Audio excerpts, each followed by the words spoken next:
Capítulo 3. Técnica y dominio. La grandeza de la persona humana ante la promesa de la inteligencia artificial. Después de haber recordado los principios que iluminan la doctrina social, deseo dirigir la mirada hacia algunos desafíos que afectan nuestro modo de vivir este tiempo. La imagen bíblica que acompaña estas páginas es la de una construcción. Por un lado, la Torre de Babel, donde la obra común está guiada por un proyecto de dominio que termina por deshumanizar. Por otro lado, las ruinas de Jerusalén, que con Nehemías se reconstruyen pieza por pieza como una labor de responsabilidad compartida. Estamos llamados a interrogarnos sobre el gran proyecto de nuestra época. ¿Qué estamos construyendo? Mientras el desarrollo tecnológico cambia rápidamente lenguajes, relaciones, instituciones y formas de poder, nosotros los creyentes debemos y podemos elegir en qué proyecto trabajar y con qué estilo, para custodiar y valorar la magnífica humanidad que nos ha sido brindada como don. No se trata de una decisión sobre nuestro futuro, sino sobre nuestro presente, porque la inteligencia artificial y las demás tecnologías emergentes ya son parte de nuestra vida cotidiana. Me acompaña la convicción de que el modo concreto de vivir las relaciones sociales a la luz del Evangelio no está establecido de una vez para siempre, sino que sigue siendo una tarea confiada de generación en generación a la comunidad cristiana, bajo la guía del Espíritu Santo. La Iglesia se deja iluminar por la palabra para leer los signos de los tiempos y buscar con creatividad guía del Espíritu Santo. Y buscar con creatividad nuevos caminos para que las relaciones entre las personas y los pueblos estén cada vez más de acuerdo con las exigencias del reino de Dios. Por eso animo a todos, de manera particular a los fieles laicos, a no tener miedo de dejarse interpelar por la realidad, de ponerse a la escucha recíproca y de asumir con firmeza la propia responsabilidad de la construcción de una sociedad más humana y fraterna. Paradigma tecnocrático y el poder digital. En la encíclica Laudato Si, el Papa Francisco denunciaba el creciente afianzamiento de un paradigma tecnocrático, en el que, en el mundo globalizado, la tendencia a dejar que la lógica de la eficacia, del control, del lucro gobiernen por sí sola las decisiones personales, sociales y económicas. Así se manifiesta con mayor evidencia que la técnica no es un simple instrumento y que cuando se vuelve criterio termina por establecer que cuenta y que puede descartarse, reduciendo la creación a un objeto de explotación y a las personas a engranajes de un sistema que sea cada vez más eficaz.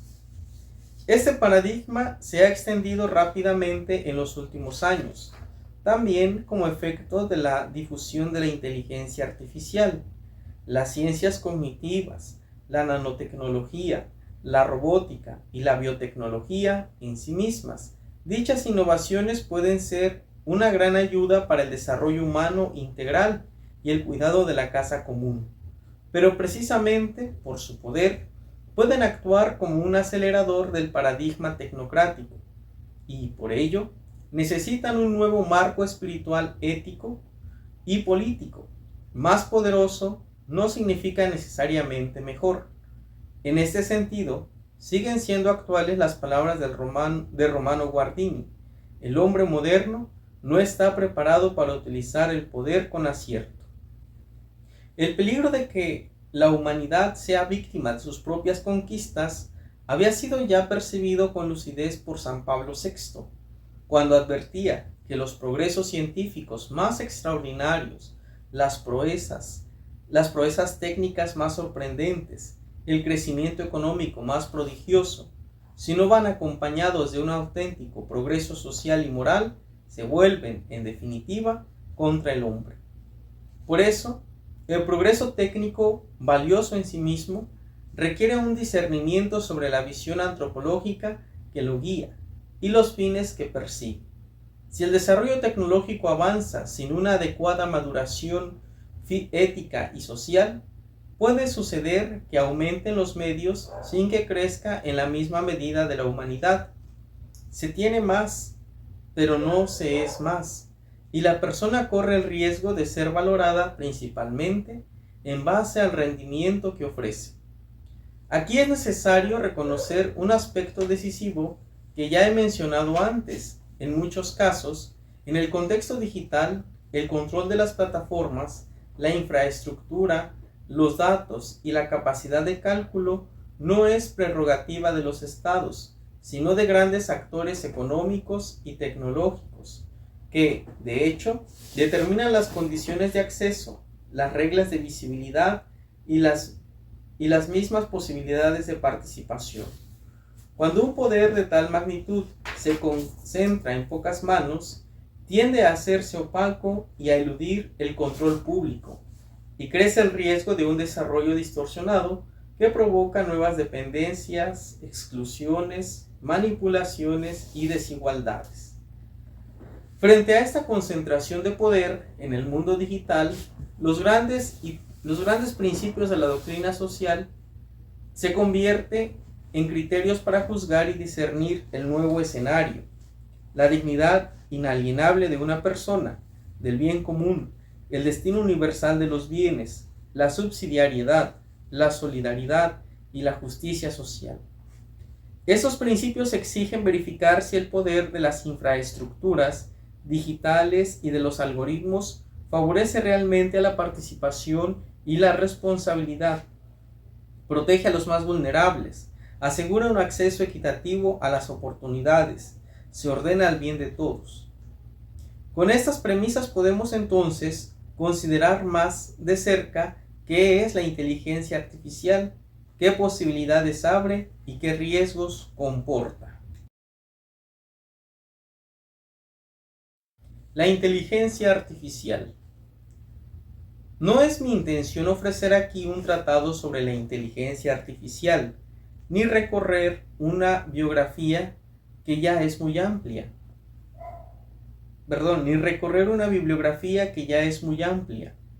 Existen actualmente contribuciones importantes, también en el ámbito eclesial, y a las que es posible hacer referencia. Me limito a recordar algunos elementos esenciales para un discernimiento moral y social que proteja al primado de la persona, con el fin de que sea siempre la inteligencia humana, con su conciencia y su libertad, la que guíe las innovaciones técnicas y establezca con responsabilidad su uso y sus límites. Es oportuno anteponer dos consideraciones. La primera es que cualquier afirmación sobre la inteligencia artificial corre el riesgo de quedar obsoleta en poco tiempo, dada la impresionante velocidad de desarrollo en estos sistemas. En segundo lugar, todos nosotros, incluidos quienes los diseñan, sabemos muy poco sobre su funcionamiento efectivo. Las inteligencias artificiales modernas están más cultivadas que construidas.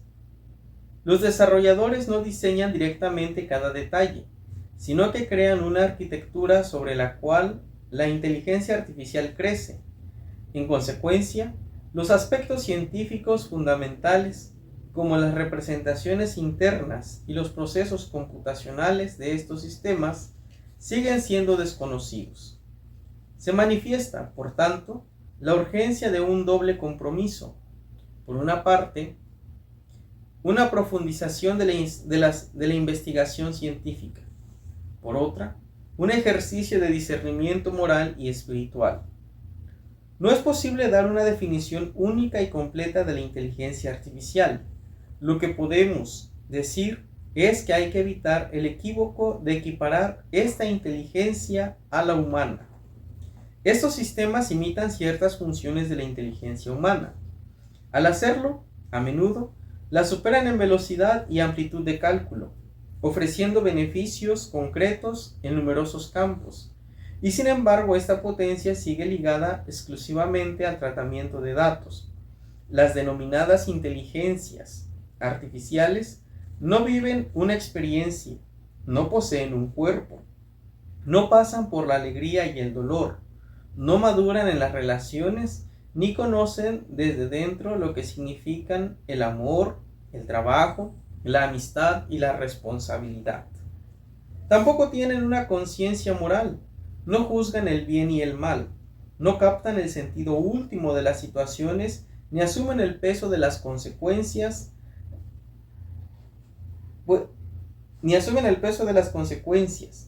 Pueden imitar lenguajes, comportamientos, valoraciones, pueden simular empatía o comprensión, pero no conocen lo que producen, porque no residen en el horizonte afectivo, relacional y espiritual en el que el ser humano se vuelve sabio.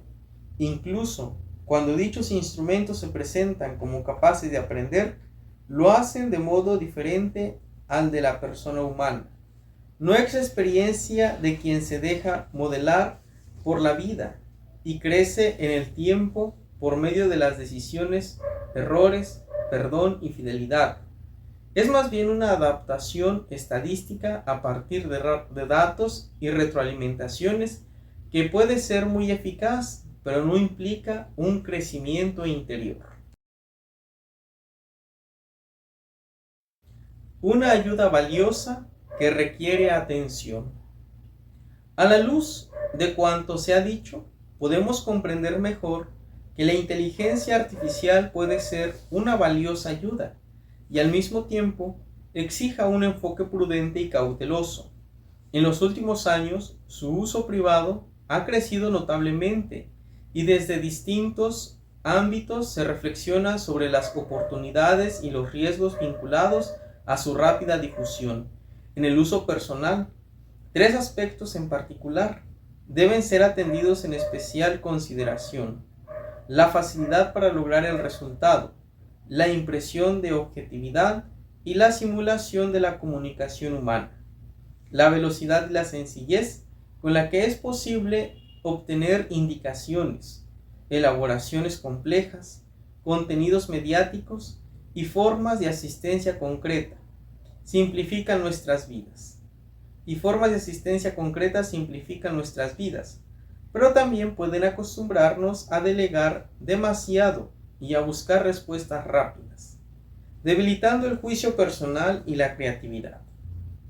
La impresión de la objetividad que las respuestas y las propuestas de estos sistemas pueden suscitar corre el riesgo de hacernos olvidar que éstas reflejan los parámetros culturales de quienes las han proyectado y adiestrado, con todas sus virtudes y defectos.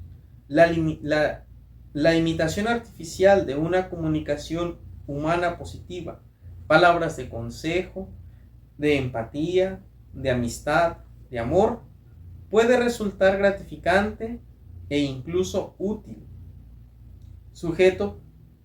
pero en usuarios poco conscientes puede inducir a engaño y a dar falsa impresión de estar en una relación con un auténtico sujeto personal. Cuando la palabra es simulada, esta no construye una relación, sino una apariencia. La imitación artificial de la relación de cuidado o de acompañamiento puede ser peligrosa cuando se introduce en un contexto pobre de relaciones y de afectos reales. Entonces, el riesgo no es tanto que una persona crea que está hablando con otra persona, sino que pierde el deseo mismo de buscar realmente al otro. Ampliando la mirada del uso de la inteligencia artificial en nuestras sociedades, constatamos que ya está presente en procesos de decisión en todos los ámbitos y a diversos niveles, en la comunicación, la gestión y el control. Las ventajas en términos de eficiencia y las potencialidades de mejora de algunos servicios son evidentes. Sin embargo, una adopción rápida y acrítica nos expone a diversos riesgos, como el de subestimar el impacto ambiental. Los actuales sistemas de inteligencia artificial requieren grandes cantidades de energía y agua e inciden de manera significativa en las emisiones de anhídrido carbónico y consumen recursos de manera intensiva. Con el aumento de la complejidad, sobre todo en los grandes modelos lingüísticos, crecen también las necesidades de potencia de cálculo y capacidad de almacenamiento, que se apoyan en un conjunto de máquinas, cables, centros de datos e infraestructuras consumidoras de energía. Por eso es esencial desarrollar soluciones tecnológicas más sostenibles para reducir el impacto sobre el medio ambiente y cuidar nuestra casa común.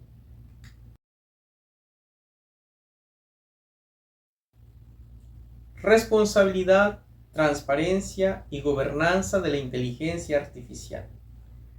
El uso de la inteligencia artificial nunca es un hecho puramente técnico. Cuando entra en procesos que inciden en la vida de las personas, afecta a sus derechos, oportunidades, reputación y libertad.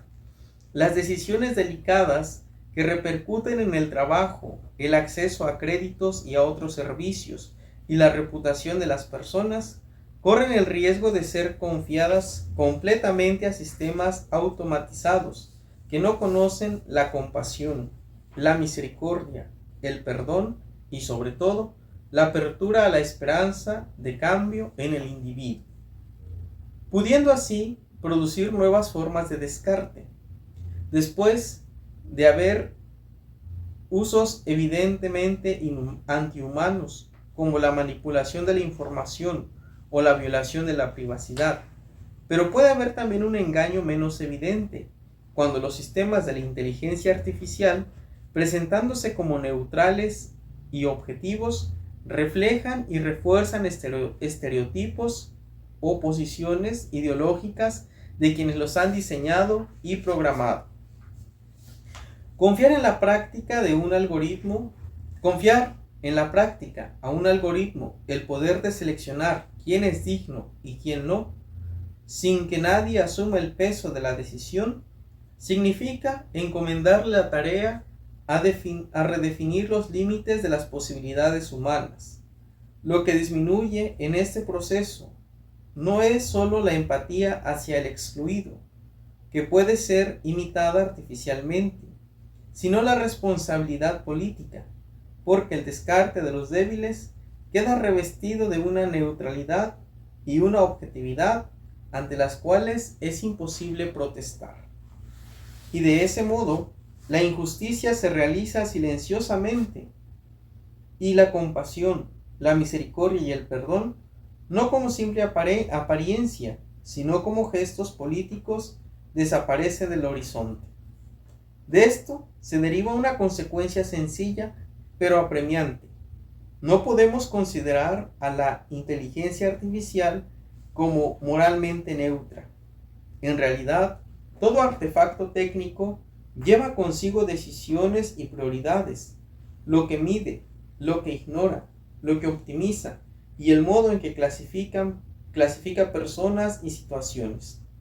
Si un sistema se concibe o emplea tratando algunas vidas como menos dignas o las excluye sin posibilidad de apelación, no es un simple instrumento que hay que usar correctamente. Introduce ya un criterio que contradice la dignidad inalienable de una persona. Por eso, el discernimiento ético no se puede limitar a preguntarse si usamos un determinado sistema para un fin bueno o malo, sino que debe interrogarse también sobre el modo en que está diseñado y qué idea de persona y de sociedad queda inscrita en los datos y en los modelos que lo guían. Para que la inteligencia artificial respete la dignidad humana y sirva realmente al bien común, es esencial que las responsabilidades estén claras en todas las etapas, desde quienes diseñan y programan los sistemas hasta quienes los utilizan y quienes resuelven confiarles a las decisiones concretas. En muchos casos, sin embargo, los procesos internos que conducen a un resultado pueden ser poco transparentes y eso hace más difícil atribuir responsabilidades y corregir los errores. Es aquí donde se vuelve decisivo lo que llamamos responsabilidad, la posibilidad de identificar quién debe rendir cuentas de las decisiones, motivarlas, controlarlas y, cuando es necesario, cuestionarlas y remediar los daños que se derivan de ellas. Pedir prudencia, controles rigurosos y en ocasiones también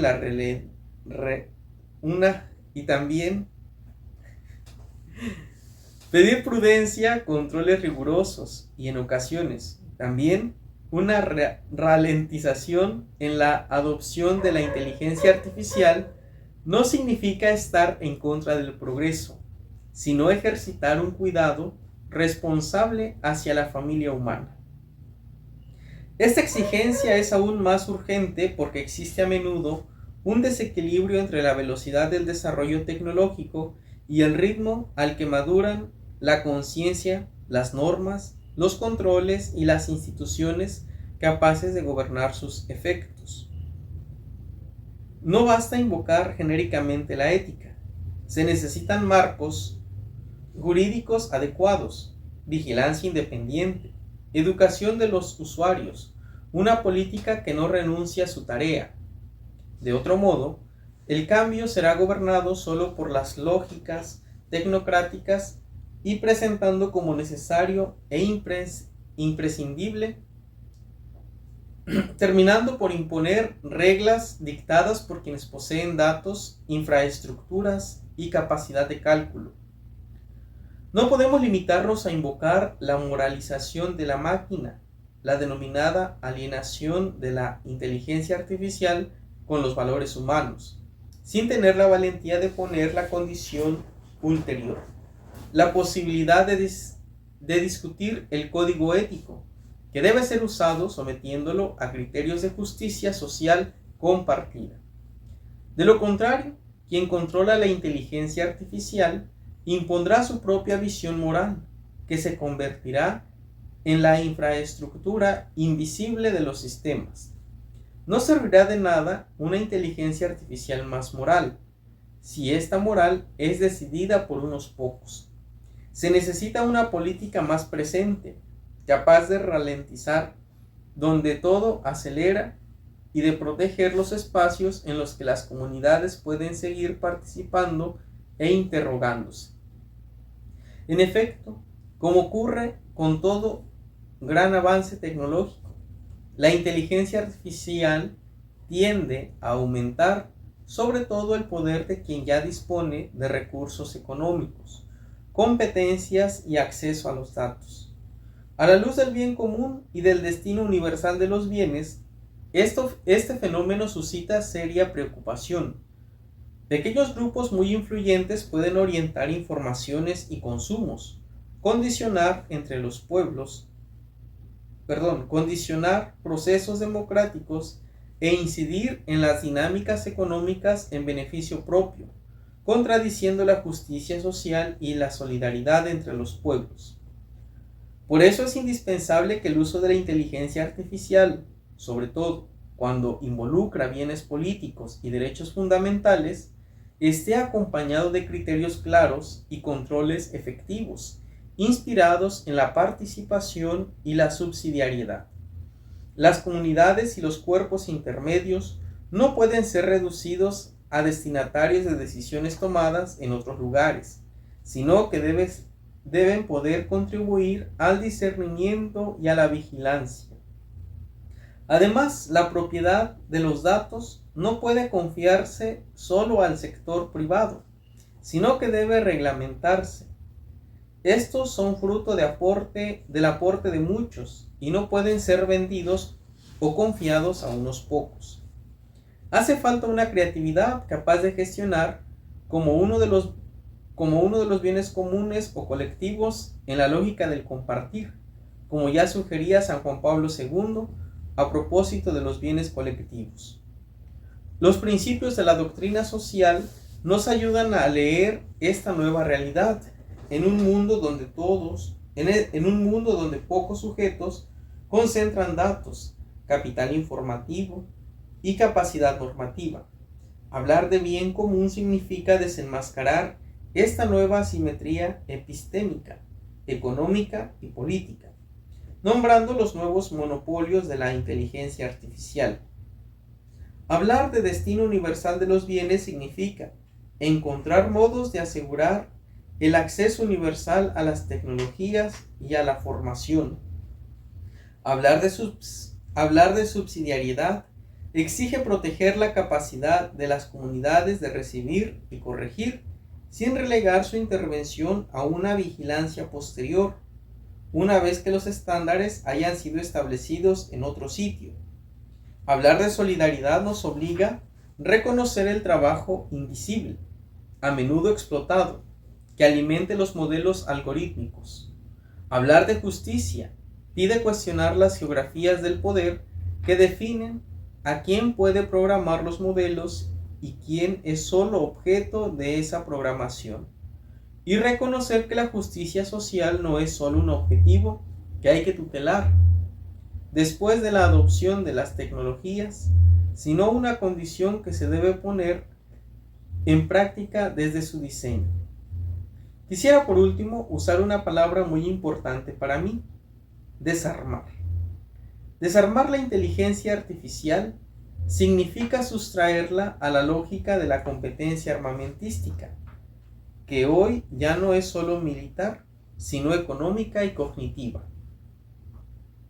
Es la carrera por el algoritmo más eficaz y por el banco de datos más amplio, para consolidar una ventaja geopolítica o comercial, y sobre todo los demás. Desarmar quiere decir romper esa equivalencia entre poder tecnológico y derecho a gobernar.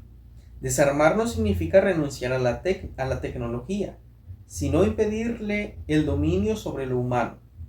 Significa sustraerla a los monopolios, hacerla discutible, refutable y por otro tanto habitable, restableciendo en ella la pluralidad de las culturas humanas y de las formas de vida. La tarea hoy no es solo ética o técnica, es ecológica, en el sentido más radical, porque interpela una nueva dimensión de nuestra casa común. La inteligencia artificial es ya un ambiente en el que estamos inmersos y un poder que debemos afrontar. Por eso no basta regularla, es necesario desarmarla y hacerla acogedora. Hago un vehemente llamamiento a quienes desarrollan sistemas de la inteligencia artificial. La innovación tecnológica puede ser, en cierto modo, una forma humana de participación en el acto divino de la creación. Los desarrolladores llevan, por tanto, un importante peso ético y espiritual, ya que cada elección de proyecto expresa una visión de la humanidad.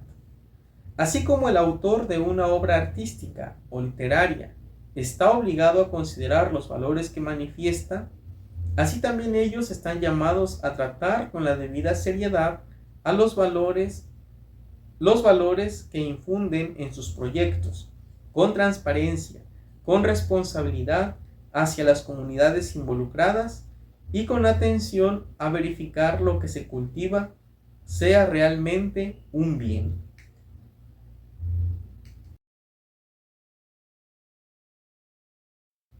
Lo que no podemos perder. Después de haber recordado las cuestiones de la responsabilidad y del gobierno de la inteligencia artificial, es necesario volver a nuestro tema central. ¿Qué significa custodiar lo humano? El riesgo no es solo que algunas tecnologías se usen mal, sino que el paradigma tecnocrático en el que estamos inmersos, potenciado por una revolución digital, y la inteligencia artificial haga parecer justa y normal una visión antihumana, según la cual la plenitud de la vida consistiría en tener más, reducir la fragilidad, eliminar lo imprevisto y controlarlo todo. Cuando la eficiencia se vuelve medida de valor, el ser humano es tentado a considerarse como un proyecto que debe optimizarse más que como una criatura llamada a la relación y a la comunión. En realidad, absolutizar una sola dimensión del ser humano es siempre erróneo. En efecto, no es solo la carencia lo que genera desorden. También aquello que crece sin medida puede convertirse en una forma de pobreza. En un ecosistema, la armonía se rompe cuando una sola especie prolifera el detrimento de las demás. En lo humano ocurre lo mismo, cuando una facultad pretende ser medida de todo. Así, la inteligencia, si se absolutiza, termina por velar otras dimensiones esenciales de la vida: el afecto, la voluntad, la entrega y la relación. El poder técnico, si no se equilibra, no nos hace más capaces, nos aísla y nos expone aún más a las lógicas de dominio y de exclusión. No se trata ciertamente de oponerse a la inteligencia, sino de recordar que cuando se repliega en sí misma, olvida que ha sido hecha para servir a la vida y a la persona humana. La calidad de una civilización se mide no por el poder de sus medios, sino por el cuidado que sabe ofrecer, por la capacidad de reconocer un rostro en el otro y no una función. La capacidad de saber cuidarnos los unos a los otros es una dimensión importante de nuestro ser humano. Esta capacidad se aprende y se perfecciona con la experiencia. Leer cuentos a un niño, acompañar a una persona anciana y hacer acogedor un espacio con gestos que se viven en un ambiente familiar, pero que nos ayudan a aprender y a interiorizar la importancia del cuidado a nivel social, y nos entrenan a reconocer al otro como persona digna de atención. La tecnología puede sostener también el cuidado mutuo entre personas.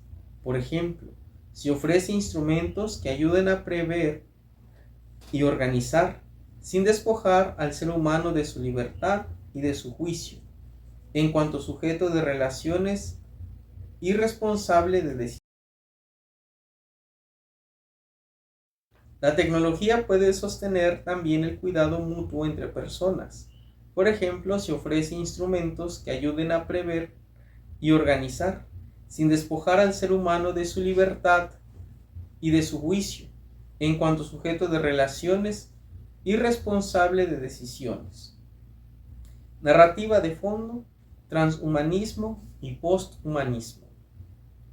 Tratando de hacer emerger los presupuestos culturales que acompañan la revolución digital en curso, quisiera ahora dirigir la atención a algunas corrientes que interpretan el progreso como una superación del ser humano y que podemos clasificar con los nombres de transhumanismo y posthumanismo. Estas corrientes constituyen el trasfondo ideológico que reside en algunos centros de poder tecnológico y colonizan el imaginario colectivo de forma simplificada, especialmente en los medios y en las redes sociales, induciendo el entusiasmo por las nuevas tecnologías con una visión futurista de humanidad potenciada o de hombre hibridado con la máquina. El transhumanismo y el posthumanismo comprenden en su interior una posibilidad de corrientes y sensibilidades, y resulta difícil de hacer una descripción unívoca de ellas. Pueden ser comparadas con un archipiélago de islas conceptuales diferentes, pero unidas por el mismo mar de presupuestos. La centralidad de la ética y el sueño de superar los límites de la condición humana. En general, el transhumanismo imagina una potenciación del ser humano por medio de las tecnologías, biomedicina, ingeniería del cuerpo, dispositivos, algoritmos, con la aspiración de incrementar el rendimiento y las capacidades. El posthumanismo, sobre todo en sus versiones más radicales, va más allá.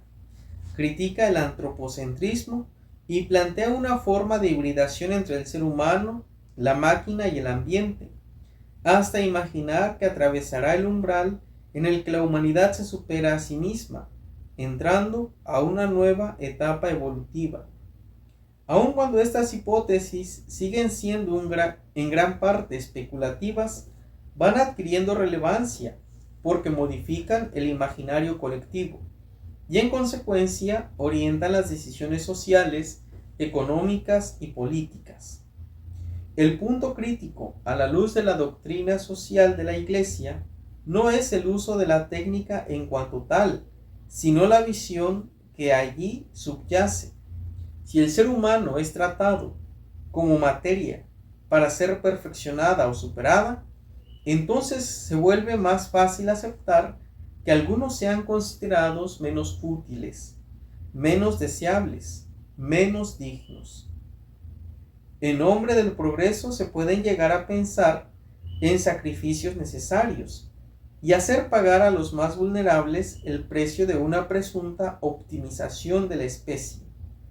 La ya mencionada advertencia de San Pablo VI sigue siendo una gran intuición. Realmente las conquistas de la ciencia y de la técnica, desvinculadas del progreso moral y social, terminan por volverse contra el hombre. Por ello es necesario distinguir con claridad una cosa es integrar las tecnologías a una visión humana y relacional. Otra es dejarse guiar por un imaginario que desprecia el límite y promete una salvación puramente técnica.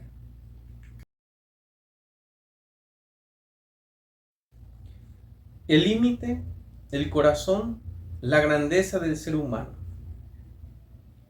Hoy nuestra relación con la vida parece estar en crisis. Todo lo que representa un límite, incapacidad, enfermedad, ancianidad, sufrimiento y vulnerabilidad, tiende a ser leído principalmente como un defecto que hay que corregir, más que como un espacio en el que el ser humano madura y se abre a la relación. En cambio, debemos recordar que el ser humano no florece a pesar del límite, sino a menudo a través del límite.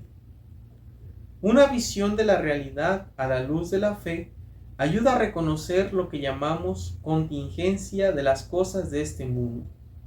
Si por un lado es necesario tratar de eliminar el sufrimiento que marca la vida humana, por el otro es sabio reconocer nuestra finitud constitutiva, sabiendo que la experiencia religiosa, en particular la fe cristiana, proponen habitar sin simplificaciones esta ambivalencia entre la grandeza y el límite de lo humano, interpelándola a la luz de la relación originaria y fundante con Dios.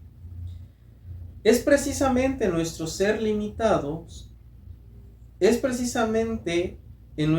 limitados donde encuentra lugar la compasión, la sincera preocupación ante las necesidades de los demás, la generosidad que sorprende, incluso en medio de la oscuridad y el fracaso, la experiencia espiritual y la adoración a Dios.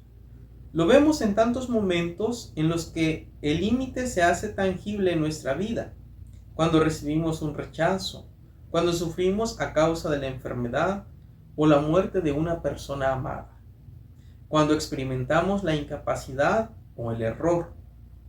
Misteriosamente, en estos casos que podemos encontrar una nueva sabiduría, palpar el afecto de las personas y experimentar la presencia del Señor. Aun cuando el límite se manifiesta como dolor interior, la sensatez humana enseña a no negarlo ni eliminarlo, sino a sino a integrarlo.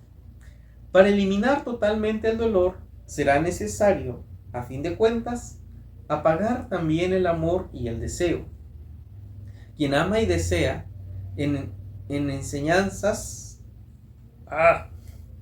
Quien ama y desea, en efecto, no puede evitar atravesar la prueba y el sufrimiento.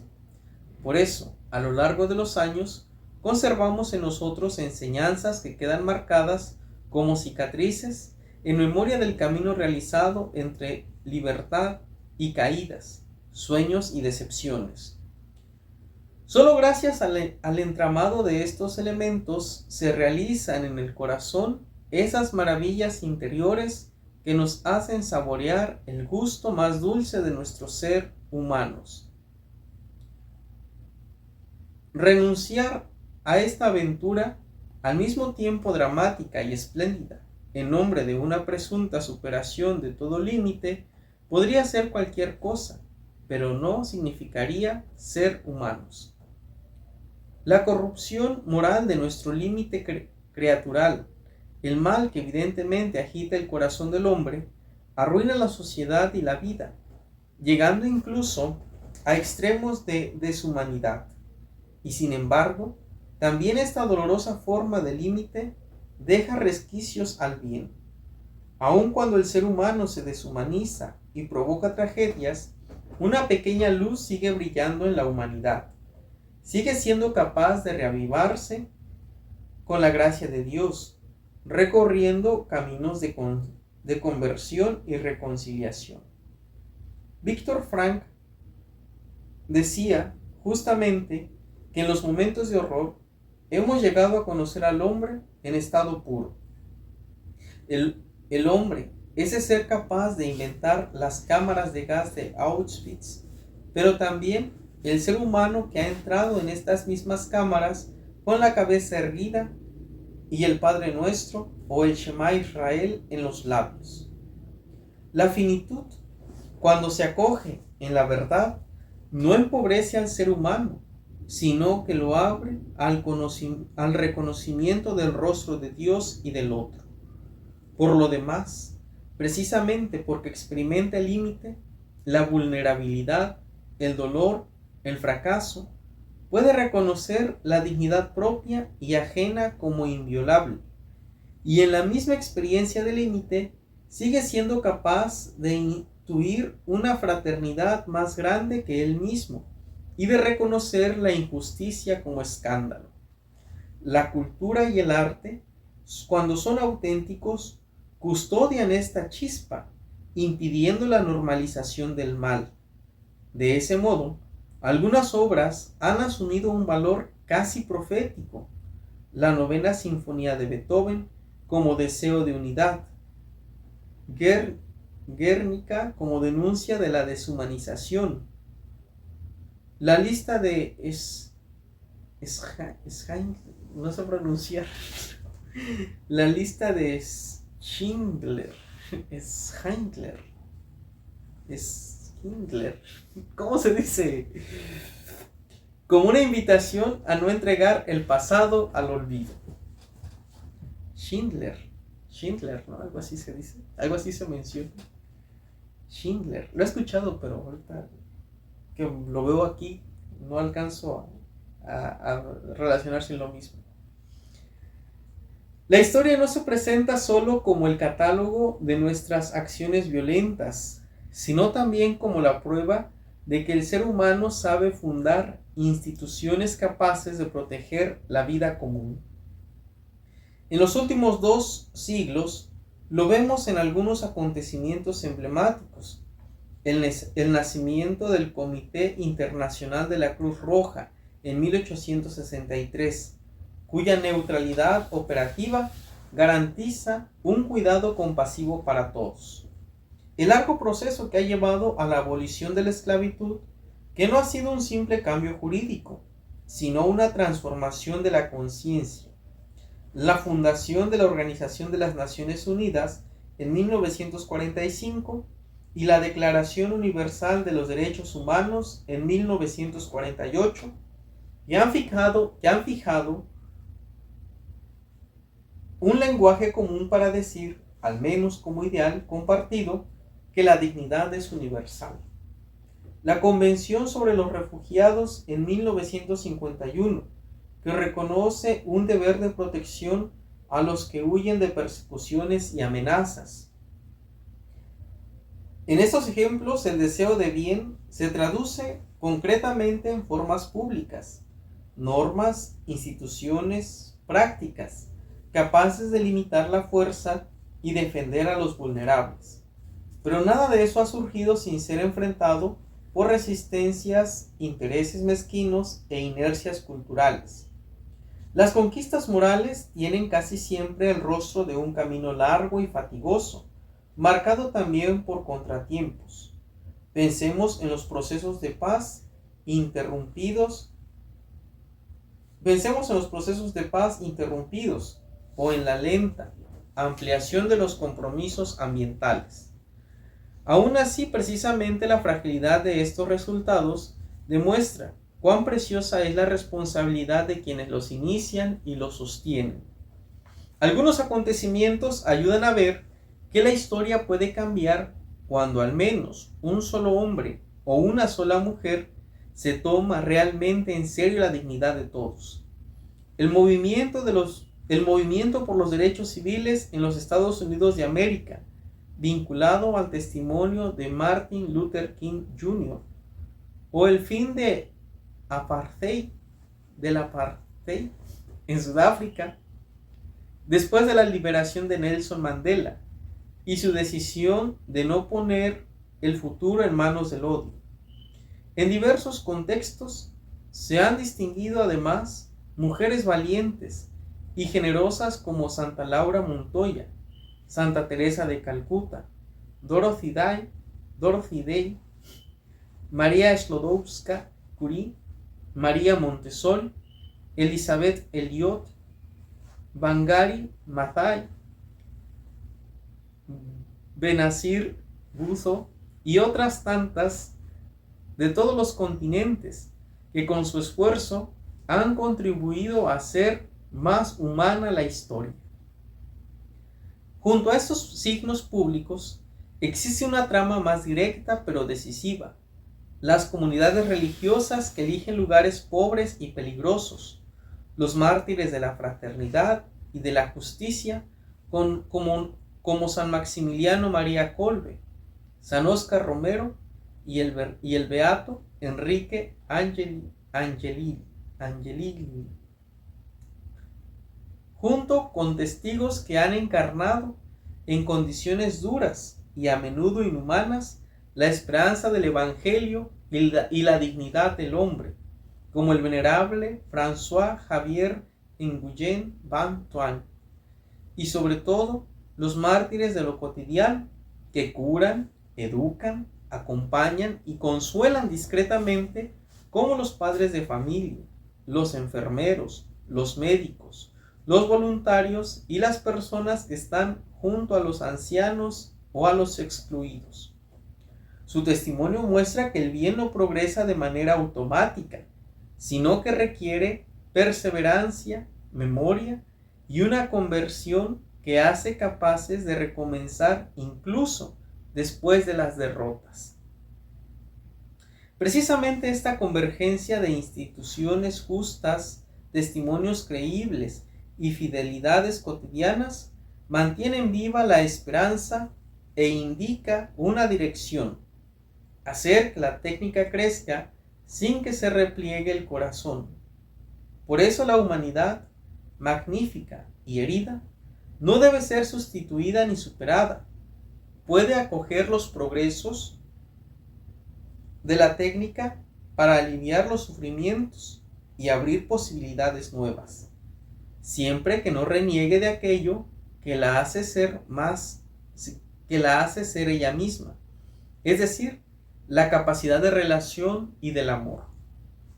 A este punto se impone una pregunta decisiva: si existe un auténtico más que humano, ¿dónde se encuentra? La fe cristiana responde indicando la plenitud que no deriva de una divinización tecnológica, sino de aquella que produce la gracia de Dios recibida en Cristo.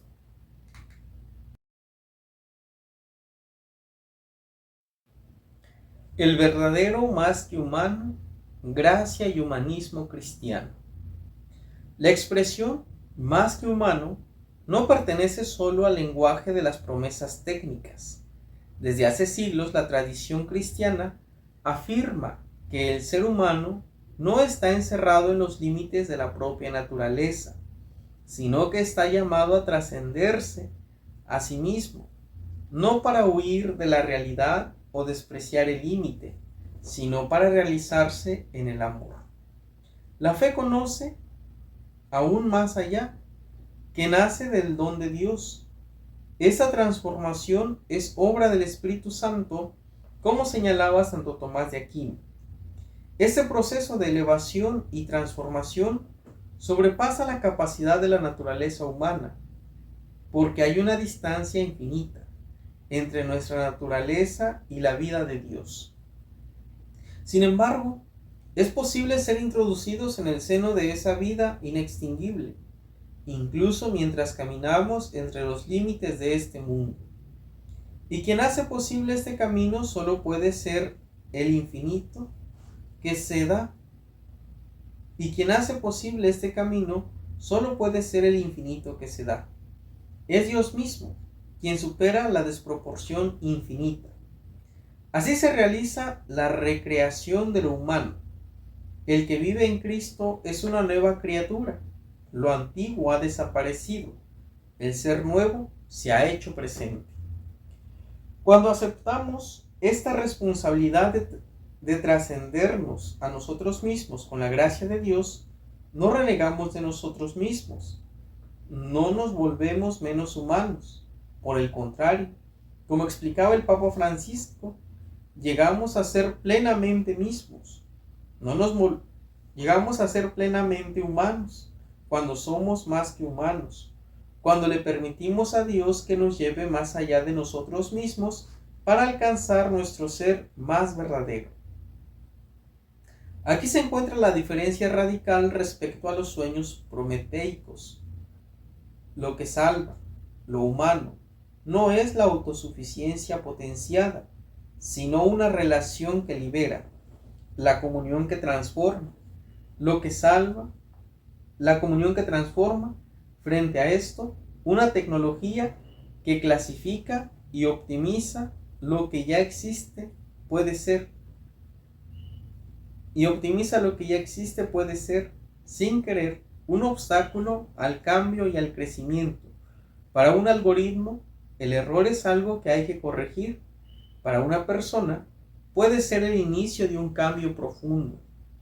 El futuro de una persona no es calculable, sino que está confiado a su libertad, elevada por la inagotable gracia divina y a las relaciones que cultiva.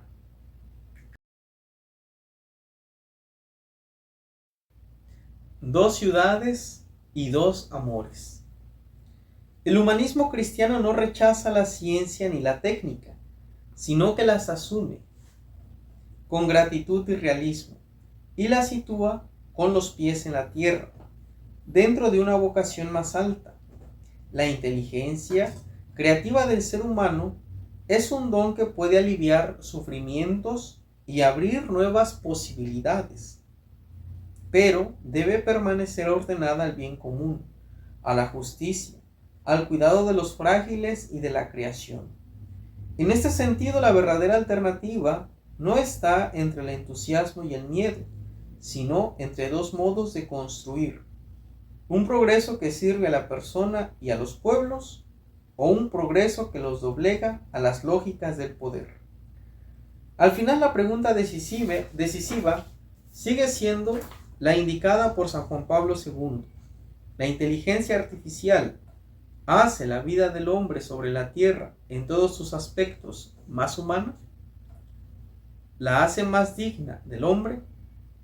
Si la respuesta es sí, entonces podemos reconocer en ella una posibilidad buena para usar con responsabilidad en un camino de reconstrucción compartida y paciente, según el modelo del renacimiento de Jerusalén, narrado en el libro de Nehemías. Si, en cambio, el poder crece mientras el corazón se marchita y los vínculos se rompen, entonces estamos frente a una nueva versión de Babel, una construcción grandiosa pero inhumana. Interrogarnos sobre esta alternativa de progreso y sobre nuestro modo de interpretarlo y vivirlo significa siempre, a fin de cuentas, examinar también nuestro corazón. De hecho, el modo en el que pensamos y estructuramos las relaciones, el trabajo y las instituciones manifiesta nuestros valores fundamentales y, en definitiva, nace de lo que tenemos en el corazón. Es un amor que nos guía. Aquello que amamos realmente como individuos y como sociedad orienta nuestra vida y nuestras acciones. San Agustín describe la historia humana como un lugar de luchas entre dos amores, que han construido dos modos de habitar el mundo y de convivir. Dos ciudades, por un lado, el amor a Dios y al prójimo, por otro, únicamente el amor a sí mismo.